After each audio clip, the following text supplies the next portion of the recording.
کہانی میبل اور میں، کہانی کار پطرس بخاری۔ میبل لڑکیوں کے کالج میں تھی، لیکن ہم دونوں کیمبرج یونیورسٹی میں ایک ہی مضمون پڑھتے تھے، اس لیے اکثر لیکچروں میں ملاقات ہو جاتی تھی۔ اس کے علاوہ ہم دوست بھی تھے، کئی دلچسپیوں میں ایک دوسرے کے شریک ہوتے تھے۔ تصویروں اور موسیقی کا شوق اسے بھی تھا، میں بھی ہمدانی کا دعوے دار۔ اکثر گیلریوں یا کنسرٹوں میں اکٹھے جایا کرتے تھے۔ دونوں انگریزی ادب کے طالب علم تھے، کتابوں کے متعلق باہم بحث مباحثے رہتے۔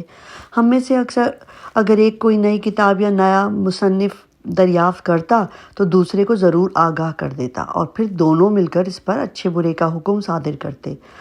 لیکن اس تمام یکجہتی اور ہم آہنگی میں ایک خلش ضرور تھی۔ ہم دونوں نے 20ویں صدی میں پرورش پائی تھی۔ عورت اور مرد کی مساوات کے قائل تو ضرور تھے، تاہم اپنے خیالات میں اور بعض اوقات اپنے رویے میں ہم کبھی نہ کبھی اس کی تکذیب ضرور کر دیتے تھے۔ بعض حالات کے ماتحت میبل ایسی رعایات کو اپنا حق سمجھتی جو صرف صنف ضعیف ہی کے ایک فرد کو ملنی چاہیے، اور بعض اوقات میں تحکم اور رہنمائی کا رویہ اختیار کر لیتا، جس کا مطلب یہ تھا کہ گویا ایک مرد ہونے کی حیثیت سے میرا یہی فرض ہے۔ خصوصاً مجھے یہ احساس بہت زیادہ تکلیف دیتا تھا کہ میبل کا مطالعہ مجھ سے بہت وسیع ہے۔ اس سے میرے مردانہ وقار کو صدمہ پہنچتا تھا۔ کبھی کبھی میرے جسم کے اندر میرے ایشیائی آباء و اجداد کا خون جوش مارتا، اور میرا دل جدید تہذیب سے باغی ہو کر مجھ سے کہتا کہ مرد اشرف المخلوقات ہے۔ اس طرح میبل عورت مرد کی مساوات کا اظہار مبالغے کے ساتھ کرتی تھی، یہاں تک کہ بعض اوقات ایسا معلوم ہوتا تھا کہ وہ عورتوں کو کائنات کی رہبر اور مردوں کو حشرات الارض سمجھتی ہے۔ لیکن اس بات کو میں کیوں کر نظر انداز کرتا کہ میبل ایک دن 10-12 کتابیں خریدتی اور ہفتے بھر کے بعد انہیں میرے کمرے میں پھینک کر چلی جاتی، اور ساتھ ہی کہہ جاتی کہ میں انہیں پڑھ چکی ہوں، تم بھی پڑھ چکو گے تو ان کے متعلق بات کریں گے۔ اول تو میرے لیے ایک ہفتے میں 10-12 کتابیں ختم کرنا محال تھا، لیکن فرض کیجئے مردوں کی لاج رکھنے کے لیے راتوں کی نیند حرام کر کے ان سب کو پڑھ ڈالنا ممکن بھی ہوتا، تو ان میں 2 یا 3 کتابیں فلسفے یا تنقید کی ضرور ایسی ہوتی کہ ان کو سمجھنے کے لیے مجھے کافی عرصہ درکار ہوتا۔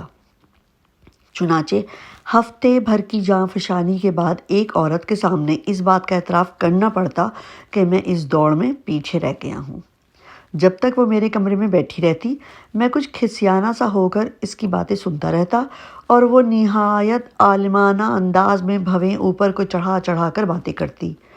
جب میں اس کے لیے دروازہ کھولتا یا اس کے سگریٹ کے لیے دیا سلائی جلاتا یا اپنی سب سے زیادہ آرام دہ کرسی اس کے لیے خالی کر دیتا، تو وہ میری خدمات کو حق نسوانیت نہیں بلکہ حق استادی سمجھ کر قبول کرتی۔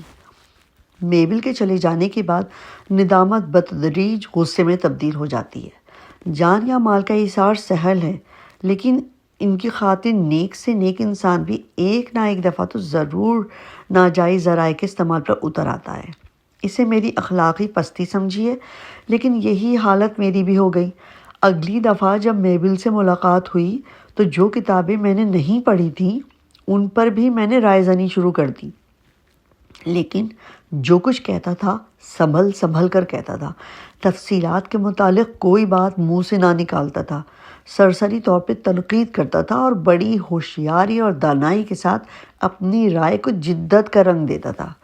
کسی ناول کے متعلق میبل نے مجھ سے پوچھا تو جواب میں نہایت لاابالیانہ کہا، ہاں اچھی ہے، لیکن ایسی اچھی بھی نہیں۔ مصنف سے دور جدید کا نقطہ نظر کچھ نبھ نہ سکا، لیکن پھر بھی بعض نکتے نرالے ہیں۔ بری نہیں۔ کنکھیوں سے میبل کی طرف دیکھتا گیا، لیکن اسے میری ریاکاری بالکل معلوم نہ ہونے پائی۔ ڈرامے کے متعلق کہا کرتا تھا، ہاں پڑھا تو ہے، لیکن ابھی تک میں یہ فیصلہ نہیں کر سکا کہ جو کچھ پڑھنے والے کو محسوس ہوتا ہے وہ اسٹیج پر جا کر بھی باقی رہے۔ تمہارا کیا خیال ہے؟ اور اس طرح سے اپنی آن بھی قائم رہتی اور گفتگو کا بار بھی میبل کے کندھوں پہ ڈال دیتا۔ تنقید کی کتابوں کے بارے میں فرماتا، اس نقاد پر 18ویں صدی کے نقادوں کا کچھ اثر معلوم ہوتا ہے، لیکن یوں ہی نامعلوم سا کہیں کہیں بالکل ہلکا سا، اور شاعری کے متعلق اس کا رویہ دلچسپ ہے، بہت دلچسپ۔ رفتہ رفتہ مجھے اس فن میں کمال حاصل ہو گیا۔ جس روانی اور نفاست کے ساتھ میں ناخواندہ کتابوں پر گفتگو کر سکتا تھا، اس پر میں خود حیران رہ جاتا تھا۔ اس سے جذبات کو ایک آسودگی نصیب ہوئی۔ اب میں میبل سے نہ دبتا تھا، اس سے بھی میرے علم و فضل کا معترف ہونا پڑا۔ وہ اگر ہفتے میں 10 کتابیں پڑھتی تھی تو میں صرف 2 دن کے بعد ان سب کتابوں پر رائے زنی کر سکتا تھا۔ اب اس کے سامنے ندامت کا کوئی موقع نہ تھا۔ میری مردانہ روح میں اس احساس فتح مندی سے بالیدگی سی آ گئی تھی۔ اب میں اس کے لیے کرسی خالی کرتا یا دیا سلائی جلاتا تو عظمت و برتری کے احساس کے ساتھ، جیسے ایک تجربہ کار تنومند نوجوان ایک نادان کمزور بچی کی حفاظت کر رہا ہو۔ صراط مستقیم پر چلنے والے انسان میرے اس فریب کو نہ سراہیں تو نہ سراہیں، لیکن میں کم از کم مردوں کے طبقے سے اس کی داد ضرور چاہتا ہوں۔ خواتین میری اس حرکت کے لیے مجھ پر دوہری لعنتیں بھیجیں گی کہ ایک تو میں نے مکاری اور جھوٹ سے کام لیا اور دوسرے ایک عورت کو دھوکہ دیا۔ ان کی تسلی کے لیے میں یہ کہنا چاہتا ہوں کہ آپ یقین مانیے کئی دفعہ تنہائی میں میں نے اپنے آپ کو برا بھلا کہا۔ بعض اوقات اپنے آپ سے نفرت ہونے لگتی ہے۔ ساتھ ہی اس بات کا بھلانا بھی مشکل ہو گیا کہ میں بغیر پڑھے ہی علمیت جتاتا رہتا ہوں۔ میبل تو یہ سب کتابیں پڑھ چکنے کے بعد گفتگو کرتی ہے، تو بہرحال اس کو مجھ پر توفق تو ضرور حاصل ہے۔ میں اپنی کم علمی ظاہر نہیں ہونے دیتا، لیکن حقیقت تو یہی ہے نا کہ میں وہ کتابیں نہیں پڑھتا۔ میری جہالت اس کے نزدیک نہ صحیح، میرے اپنے نزدیک تو مسلم ہے۔ اس خیال سے اطمینان قلب پھر مفقود ہو جاتا اور اپنا آپ عورت کے مقابلے میں پھر حقیر نظر آنے لگتا۔ پہلے تو میبل کو صرف ذی علم سمجھتا تھا، اب وہ اپنے مقابلے میں پاکیزگی اور راست بازی کی دیوی بھی معلوم ہونے لگی۔ علالت کے دوران میرا دل زیادہ نرم ہو جاتا ہے۔ بخار کی حالت میں کوئی بازاری سے ناول پڑھتے وقت بھی بعض اوقات میری آنکھوں سے آنسو جاری ہو جاتے ہیں۔ صحت یاب ہو کر مجھے اپنی اس کمزوری پہ ہنسی آتی ہے، لیکن اس وقت اپنی کمزوری کا احساس نہیں ہوتا۔ میری بدقسمتی کہ انہی دنوں مجھے خفیف سا انفلوئنزا ہوا۔ مہلک نہ تھا، بہت تکلیف دہ بھی نہ تھا، تاہم گزشتہ زندگی کے تمام چھوٹے چھوٹے گناہ کبیرہ بن کر نظر آنے لگے۔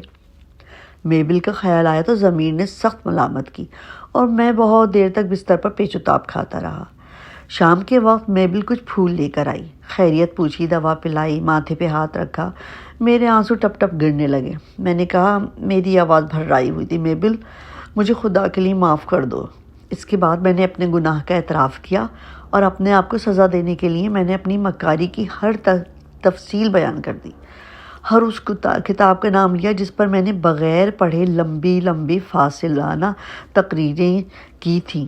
میں نے کہا، میبل، پچھلے ہفتے جو 3 کتابیں تم مجھے دے گئی تھیں ان کے متعلق میں تم سے کتنی بحث کرتا رہا ہوں، لیکن میں نے ان کا ایک لفظ بھی نہیں پڑھا۔ میں نے کوئی نہ کوئی بات ایسی ضرور کہی ہوگی جس سے میرا پول تم پر کھل گیا ہوگا۔ کہنے لگی، نہیں تو؟ میں نے کہا، مثلاً ناول تو میں نے پڑھا ہی نہ تھا۔ کریکٹروں کے متعلق جو کچھ بک رہا تھا وہ سب من گھڑت تھا۔ کہنے لگی، کچھ ایسا غلط بھی نہ تھا؟ میں نے کہا، پلاٹ کے متعلق میں نے یہ خیال ظاہر کیا تھا کہ ذرا ڈھیلا ہے، یہ بھی ٹھیک تھا؟ کہنے لگی، ہاں، پلاٹ کہیں کہیں ڈھیلا ضرور ہے۔ اس کے بعد میری گزشتہ فریب کاری پر وہ اور میں دونوں ہنستے رہے۔ میبل رخصت ہونے لگی تو بولی، تو وہ کتابیں میں لیتی جاؤں؟ میں نے کہا، ایک تائب انسان کو اپنے اصلاح کا موقع تو دو۔ میں نے ان کتابوں کو اب تک نہیں پڑھا، لیکن اب میں انہیں پڑھنے کا ارادہ رکھتا ہوں۔ انہیں یہیں رہنے دو، تم تو انہیں پڑھ چکی ہو۔ کہنے لگی، ہاں، میں تو پڑھ چکی ہوں۔ اچھا، میں یہیں چھوڑ جاتی ہوں۔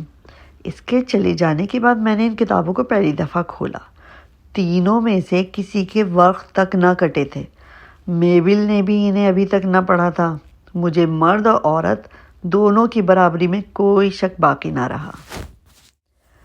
میری یہ کہانی اگر آپ کو پسند آئی ہو تو مہربانی کر کے اس کو شیئر اور لائک کریں۔ شکریہ۔